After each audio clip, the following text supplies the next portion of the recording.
तो दोस्तों आज के इस वीडियो में हम बात करेंगे IRFC स्टॉक के बारे में। दोस्तों कंपनी के Q1 के रिजल्ट्स यहाँ पे अभी आने बाकी है एंड उससे पहले कुछ कंपनीज़ के रिजल्ट्स यहाँ पे हमें देखने को मिल रहे हैं। तो उसी रिजल्ट्स के बिहाव पे यहाँ पर IRFC के रिजल्ट्स का भी थोड़ा पता लगाएंगे कि कैसा व्यू रह सकता है। और उसी के साथ साथ दोस्तों यहाँ पर आगे का स्ट्रक्चर जो है वो क्या बता रहा है, चार्ट यहाँ पे क्या संकेत दे रहा है, चार्ट के हिसाब से भी समझेंगे कि यहाँ से हमें 250-300 के लेवल्स दिखेंगे या फिर 150 रुपीज़ के लेवल्स दिखेंगे। तो वो इस वीडियो में हम जानने की कोशिश करेंगे।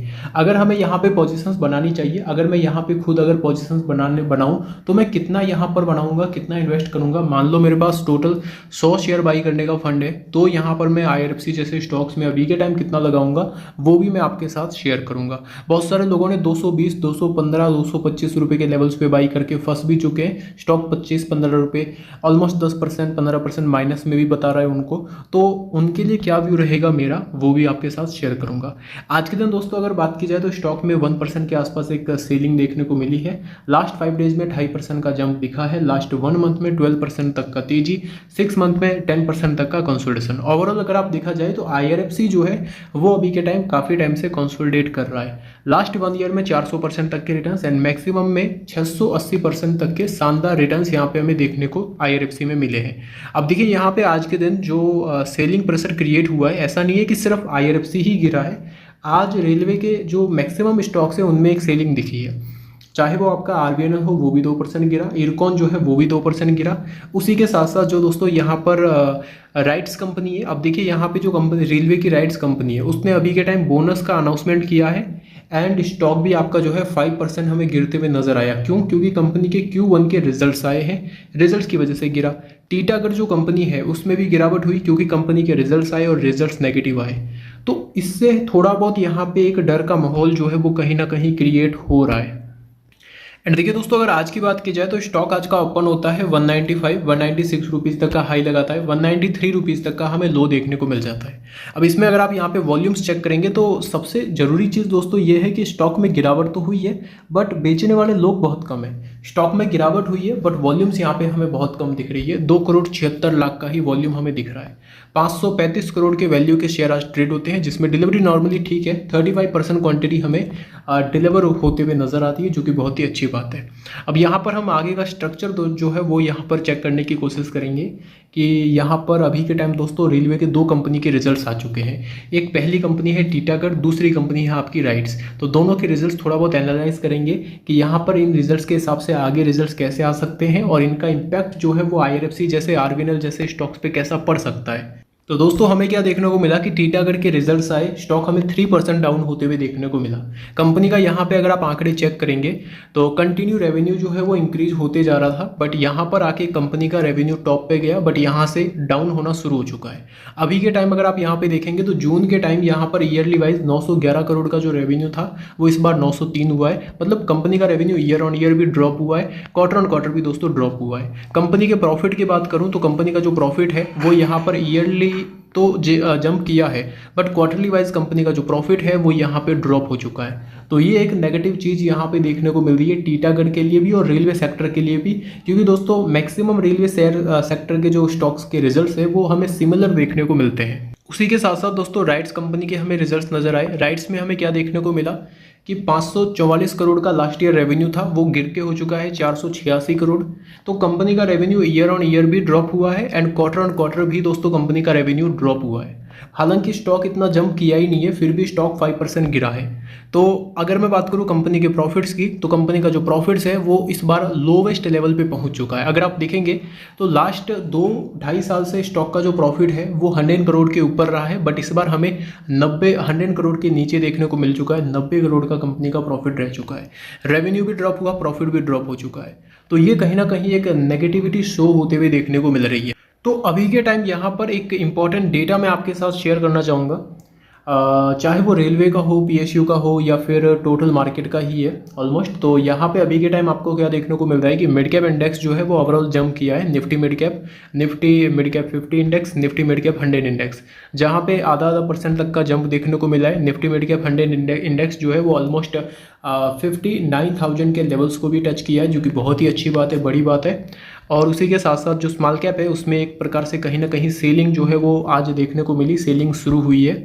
तो हो सकता है स्मॉल कैप के बाद एक मिड कैप में भी सेलिंग आ सकती है, क्योंकि अगर आप यहाँ पे देखेंगे तो सारी चीज़ें कहीं ना कहीं टॉप पे है। अब यहाँ पे अगर मैं वन डे कैंडल के हिसाब से भी आपको बताऊँ ना, तो यहाँ पे हमें क्या दिख रहा है, एक जंप आता है, एक सेल ऑफ आता है, एक जंप आता है, एक सेल ऑफ आता है, अगेन एक जंप, अगेन एक सेलिंग, अगेन एक जंप, अगेन एक सेलिंग।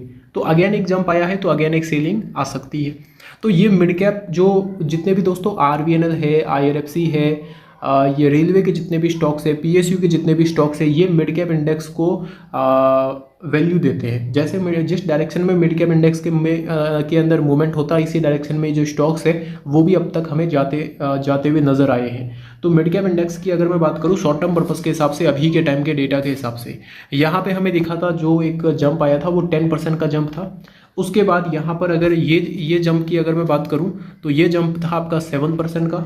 उसके बाद दोस्तों हमें क्या देखने को मिला कि यहाँ पे अगेन जो जंप आया था वो था आपका 9% का। फिर यहाँ पे एक डिप मिला, डिप के बाद इलेक्शंस के टाइम जंप आया था वो था आपका 5% का। उसके बाद दोस्तों यहाँ पे इलेक्शंस के बाद हमें जो ये डिप भी बहुत ज़्यादा था, इस वजह से डिप की वजह से जो जंप भी बहुत हमें ज़्यादा देखने को मिला वो था आपका 20% का इलेक्शंस के बाद, क्योंकि इलेक्शंस के टाइम दोस्तों डिप भी बहुत ज़्यादा था। इलेक्शन से पहले नॉर्मली यहाँ पे 5%, बट यहाँ पे कितना गिरा, ऑलमोस्ट हाईएस्ट लेवल से ऑलमोस्ट 10%। तो इसी वजह से यहाँ पर जंप भी ज़्यादा देखने को मिला। एंड उसके बाद अभी के टाइम यहाँ पे एक प्रकार से हमें क्या नज़र आया दोस्तों, डिप नज़र आया। डिप के बाद अब यहाँ पे ये जो रिवर्सल हुआ है इसमें ऑलमोस्ट 8-9% तक का मूवमेंट हो चुका है। अब यहाँ से अगर मान लो जंप करता है तो कितना, 1%। क्यों? क्योंकि हमें क्या देखने को मिला कि यहाँ पे जंप आया 10% का, यहाँ पे 7% का, यहाँ पे 9% के आसपास। उसके बाद ये 20 था बट गिरावट भी 10% की हुई थी, तो इसको हम जो 10% की गिरावट है उसको कवर करके ऑलमोस्ट 12-13% का जंप मान सकते हैं। उसके बाद अभी यहाँ पे गिरा तो यहाँ पे अभी अगेन जो है वो 10% के आसपास, 8% के आसपास जंप आ चुका है। जितना जंप यहाँ पे मिला, यहाँ पे मिला, यहाँ पे मिला, उतना यहाँ पे आ चुका है। और हर बार हमने देखा कि 9-10% की तेजी के बाद एक डिप आता है 5% का, तो वैसा ही डिप यहाँ पे हमें देखने को मिल सकता है 5% तक का। तो उसके लिए भी आपको अलर्ट रहना है, क्योंकि अगर आप देखेंगे वन डे कैंडल भी RSI हाई है, बाकी डिप आने के चांसेस ज़्यादा है, क्योंकि मंथली कैंडल, 3 मंथ का कैंडल भी RSI हाई है। 1 मंथ अगर आप कैंडल्स देखेंगे तो RSI जो है टॉप पे है अभी के टाइम, जैसा कि यहाँ पे आप चेक कर सकते हो। पिछले 20 ईयर में RSI अभी टॉप पे है। बाकी अगर आप कैंडल्स के हिसाब से भी देखेंगे तो हमें टॉप पे देखने को मिल रहा है। तो कहीं ना कहीं एक डिप हमें नज़र आ सकती है। बाकी अगर आप देखेंगे तो रेलवे के जो कंपनीज हैं उनके रिजल्ट्स भी थोड़े से नेगेटिव हमें देखने को मिल रहे हैं। तो सिंपल है, यहाँ पे IRFC में अभी के टाइम जो है स्ट्रक्चर जो है वो कहीं ना कहीं अगर आप चेक करेंगे ना मंथली कैंडल पे, तो IRFC का भी RSI टॉप पे है, RVNL इरकॉन का भी टॉप पे है। तो थोड़ा सा नॉर्मली दोस्तों यहाँ पर मैं अभी क्या करूँगा, बड़ा फंड तो मैं यूज़ करूँगा नहीं, बड़ा फंड मैं यहाँ पे यूज़ करूँगा नहीं। नॉर्मली सिर्फ अगर मेरे पास 100 शेयर खरीदने का फंड है तो मैं सिर्फ 20 स्टॉक ही यहाँ पर ऐड करूँगा, वो भी 182 के आसपास। बाकी दोस्तों यहाँ पर अभी के टाइम कहीं ना कहीं एक प्रॉफिट बुकिंग जो है वो हो सकती है। रीज़न क्या है? रीज़न ये है मिड कैप टॉप पे है, RSI हाई पे है, FI वाले कंटिन्यू सेल ऑफ कर रहे हैं, तो कहीं ना कहीं एक प्रॉफिट बुकिंग यहाँ से हमें नज़र आ सकती है। और ये चीज़ मैं आपको ऑलमोस्ट 220 के लेवल से बोलते आ रहा हूँ। एंड यहाँ पे गिरावट भी हुई थी। जैसा कि अभी के टाइम यहाँ पे सिंपल हमें यही करना है कि फ्रेश एंट्री नॉर्मली मैं अवॉइड करूँगा।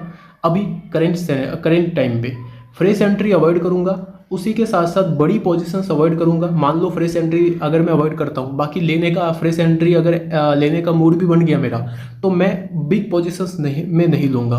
एंड उसी के साथ साथ यहाँ पर अभी के टाइम नॉर्मली अगर मेरी यहाँ पर कोई पोजीशंस बनी हुई है 180 वगैरह 160 रुपीज़ यहाँ से, तो मैं शॉर्ट टर्म पर्पस के हिसाब से उसको बुक करने की कोशिश करूँगा। Short term and mid term position को बुक करूँगा। Long term position as it is ऐसे ही रखूंगा, क्योंकि लॉन्ग टर्म में मुझे पता है रेलवे का फ्यूचर है आने वाले 2 से 3 साल के लिए। बट शॉर्ट टर्म जो भी शॉर्ट टर्म मिड टर्म 2 से 3 महीने 6 महीने की जो पोजीशन है ऑलमोस्ट उसके लिए उसको मैं बुक करूंगा। एंड फ्रेश एंट्री यहाँ पे लूँगा नहीं। नॉर्मली मैं वेट करूँगा थोड़ा सा एक डिप का, एंड अगर मुझे यहाँ पे डिप मिलता है तो वहाँ पे मैं कहीं ना कहीं ऐड करने की कोशिश करूँगा। मेरा सिंपली यही मानना है कि IRFC जो स्टॉक है वो अभी के टाइम अगर आप देखेंगे जो ये तेज़ी बनी थी 2 दिन पहले, इस तेज़ी में हमें नॉर्मली वॉल्यूम देखने को नहीं मिला। अब जब वॉल्यूम आया ही नहीं है तो ये एक नेगेटिव इम्पैक्ट हो सकता है। आने वाले समय में कहीं ना कहीं स्टॉक के ऊपर थोड़ा सा प्रेशर जो है वो क्रिएट होते हुए नजर आ सकता है। तो नॉर्मली अभी के टाइम बड़ी पोजीशंस बनाने से हमें थोड़ा बचना चाहिए। बाकी जो अगर बड़ा प्रॉफिट हो रहा है तो कुल मिला के हमें बुक भी करना चाहिए। Thank you.